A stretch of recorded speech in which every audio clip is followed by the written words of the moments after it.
تتكشف الحياة في قرية ريفية مغربية، حيث يعمل الرجال وتطبخ النساء ويلعب الأطفال. جبال الريف شامخة، قممها تخترق السماء. طارق، شاب ريفي، يحلم بمستقبل أفضل لقريته. تحت ضوء الشعلة المتراقص يتجمع حشد كبير من القرويين، والجو مليء بالترقب. يقف طارق على منصة مؤقتة، وصوته يتردد بقناعة شديدة: يجب أن نطالب بحقوقنا. وظائف، مستشفيات، طرق، نهاية للتهميش. أشعلت كلمات طارق القوية الحشد. تهدر الحشود موافقتها، وهي صرخة دعم موحدة تتردد في جميع أنحاء الليل.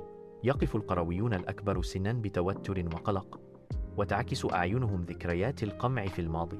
تحت غطاء الليل تتكشف عملية عسكرية ضخمة عبر الجبال الريفية. تنهمر نيران المدفعية الثقيلة على القرى، والأرض ترتجف تحت وطأة الهجوم المستمر. تحلق المروحيات عبر سماء الليل، وتلقي أضواؤها الطويلة والمنذرة. وسط الفوضى يحاول طارق حشد المقاومة، لكن القوة الساحقة للعدو تسحق. العدو يقترب. تم أسر طارق وتعذيبه بوحشية. يتحمل طارق التعذيب وروحه صامدة في ظل ظروف السجن اللا إنسانية.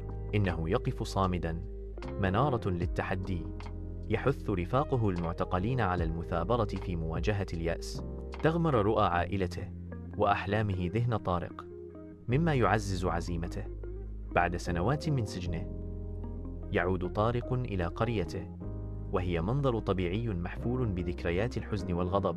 طارق يزور قبر والده الذي توفي أثناء سجنه. تختتم الفيلم بلقطة لطفل صغير يستمع إلى قصة طارق، وعيناه مليئتان بالعزم.